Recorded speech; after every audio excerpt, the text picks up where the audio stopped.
It's my feel-good breakfast show. Yes, it is indeed, and here's to hoping you feel even better now that you are seeing what you're seeing on your screen. Thanks for joining us this morning. Now, for today's health segment, we're focusing on a word that gets thrown around quite a lot when we discuss the risk of developing cancer, but not very many people understand it properly. This word is carcinogens, and we're back again with our resident Dr. Darren Green, Dr. DG, as I like to fondly call him, to discuss this. Very, very good to have you here. So how are you? I'm great, great. Excellent. Well, Doctor, I think for us to start off with, can you please define carcinogens? Because it's a big word. It is a big word, and the simple way of understanding it is any substance that has the ability to cause cancer in living tissue. So that's it. It's anything that can cause, trigger, accelerate the development of cancer in any living tissue. So let's break it down to, as we're looking at this picture now, to a molecular level, Yes. cellular level, and 100%. and discuss what it is about carcinogens that creates, enhances the chances of, or accelerates the formation Two of main cancer ways. cells. Yeah, there are two main ways. The first thing is they're carcinogens that act directly on your DNA. They have the ability that once they enter the body, or they're ingested or inhaled or touch your skin, they can actually move into your cells and alter and change the structure of your DNA in every cell. Then there are other carcinogens that don't affect the DNA directly, but they do lead to an increased rate of cells dividing. You know, your cells regenerate and they divide through old mitosis and the things we learnt at school.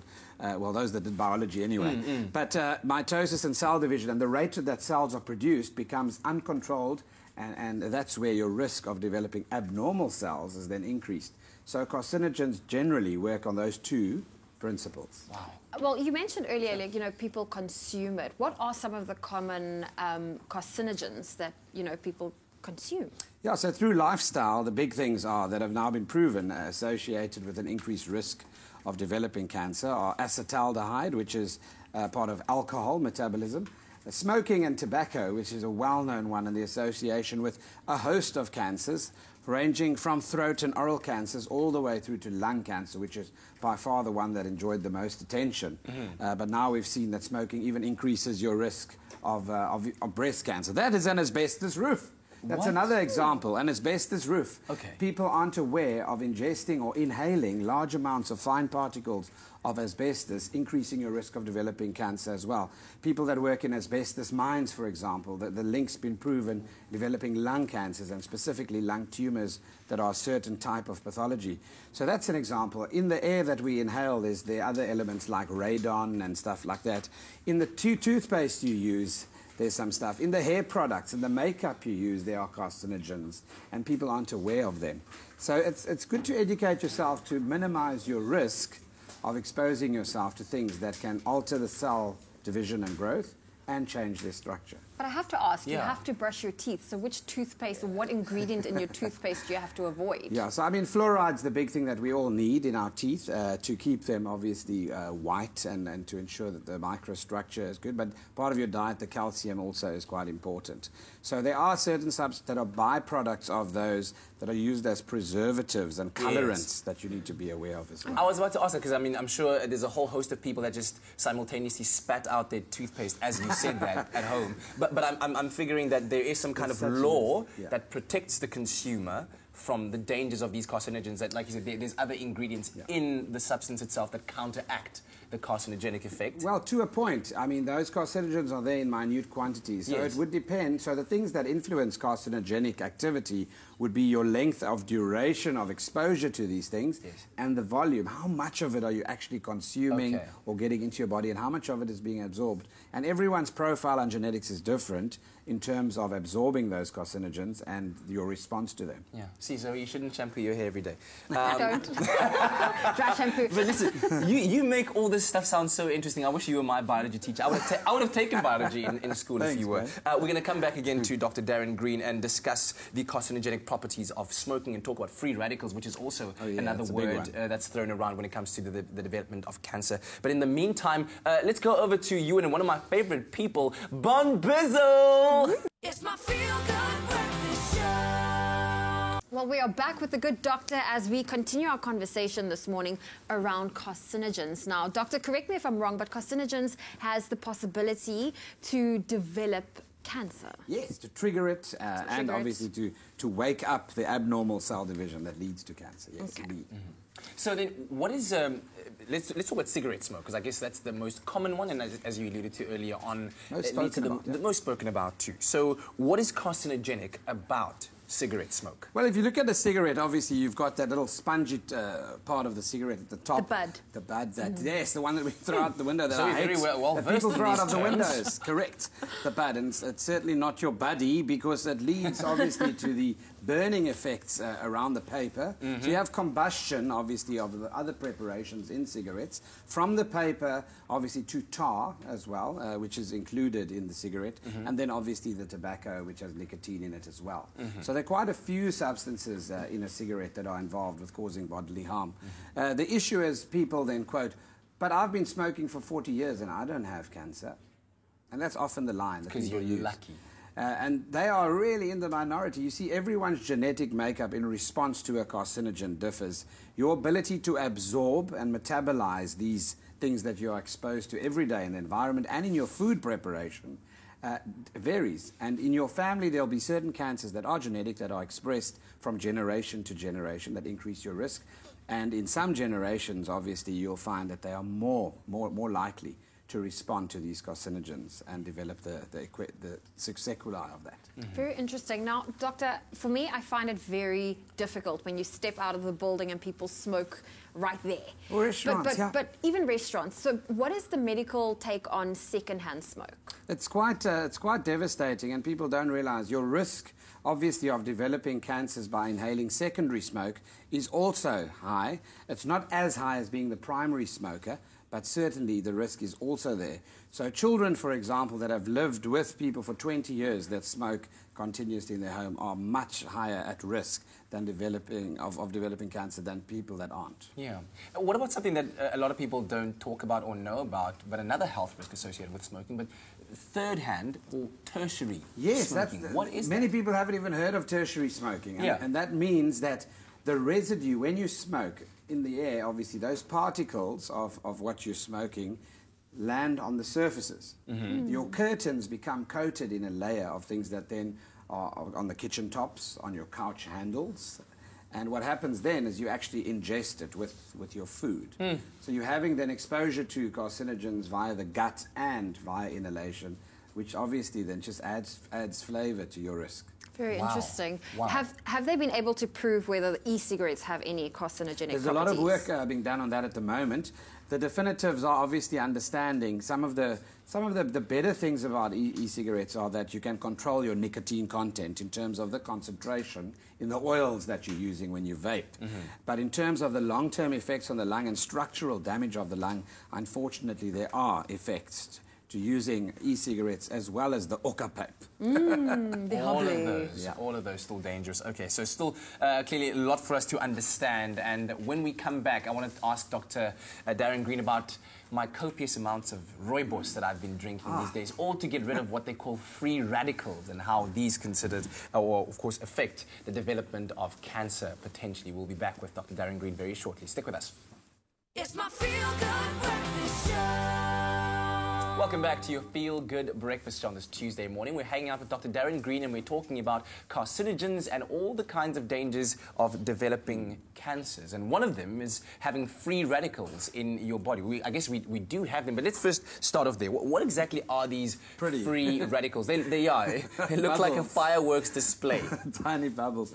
So your cells that undergo numerous processes in absorbing stuff and absorbing the nutrients that you need, whether it's a muscle cell, even a fat cell, it needs to absorb, obviously, nutrients, oxygen and so forth, use that oxygen and those nutrients for essential, longevity of that cell for it to perform its function. Free radicals are the byproducts, the end products. Once that metabolism has occurred, free radicals are formed. And what happens is you actually need a certain concentration or a minimum amount of free radicals to drive the processes in your body in terms of the waste being removed and to continue that cycle of the cell, cleansing, filtering, using the nutrients, and so forth and so forth. But what happens is if you have too many free radicals due to what you are eating or your lifestyle or what you're exposed to, the amount of free radicals can cause damage to the cells. Permanent, irreversible damage, which then could lead to cancer as well. Thus, our discussion under the same topic of carcinogens. So what people, everyone speaks about antioxidants, obviously, as well, and they look at ways of reducing the amount of these free radical oxygen species. So it's basically a changed molecule of oxygen that has the ability to incur damage to the cell. And what we're showing here are beautiful, beautiful pictures of berries and red fruits, because a lot of them, including pomegranates, for example, are the most potent form of antioxidants that we get. I mean, we have so many in our beautiful country. Yeah. Very interesting. Now, Doctor, we have a caller on the line, Zane from Cape Town. Good morning. Hi, good morning. Morning. What's your comment or question for Dr. Darren Green? My question is for Dr. Green with regard to combating cancer. I've heard that lemons, specifically the juice and the skin of the lemon, is quite good in combating cancer, as well as celery, the juice of celery. Is that true, or which benefits does it have? Yes, good question. And the role of nutrition in combating cancer and actually preventing cancer is quite incredible. Yeah. There are actually people that have dedicated their lives to actually looking at how nutrition can actually help cure cancer to some degree, and a lot of evidence still needs to be gathered on that. He mentions two important things. He mentions lemons.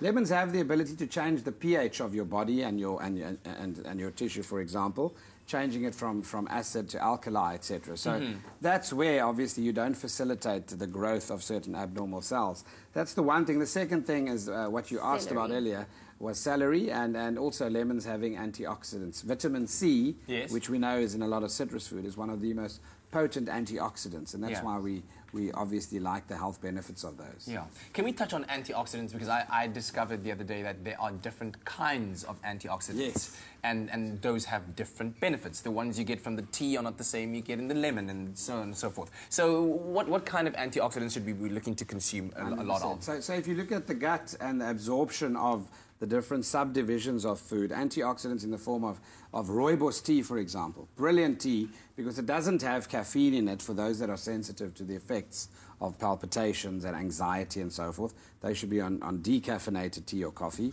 And rooibos tea obviously doesn't have caffeine in it. But the antioxidant effect of rooibos tea is utilized even topically on the skin, in facial products. Yes. It's used in creams and so forth. And a lot of research has even been done in anti-aging when it comes to the effects and benefits of antioxidants. Other antioxidants, like the things we find in food, are absorbed from the gut as well, and often has an effect on those local cells of the mucosa of the gut as well.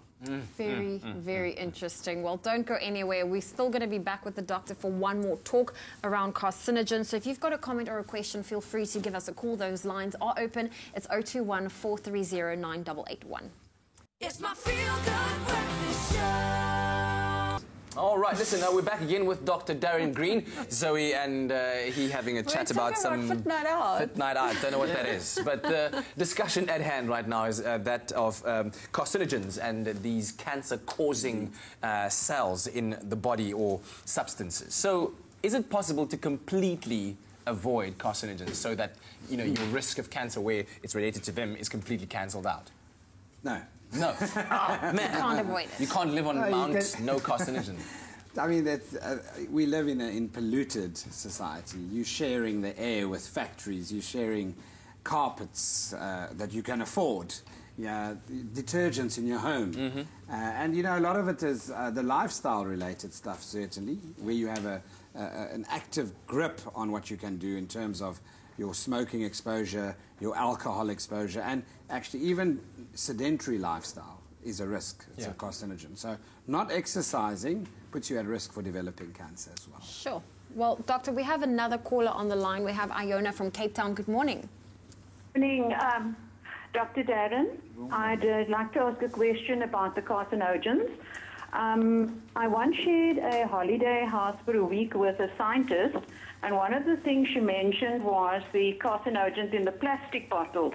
Oh. And down here in Cape Town, we're all storing water in plastic bottles because of the drought. So what's the danger of that? And a great question, and applicable now. So I touched on it a little bit earlier on in the other segments that we did on water safety a few weeks ago. But, you know, everyone speaks about BPA, BPA-free bottles.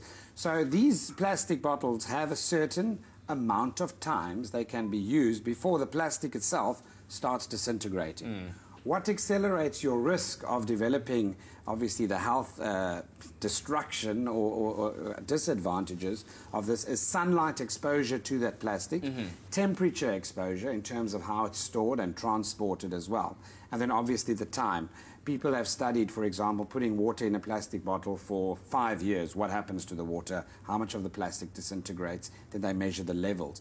You get propylene, polypropylene, all these plastic substances or chemicals in that are all obviously can be potentially harmful.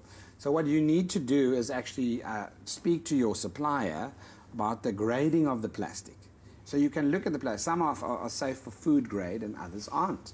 So you need to actually ask and look underneath the bottle. That's coded because it has to be labelled, whether it's BPA free. Even when you're giving milk to your babies in bottles, the bottles are BPA free or not. The teats, and that's the rubber compounds and the plastic compounds that are utilised and check their lifespan. So I guess where possible, just use glass. It's the safest way to go, maybe? It's recyclable as well.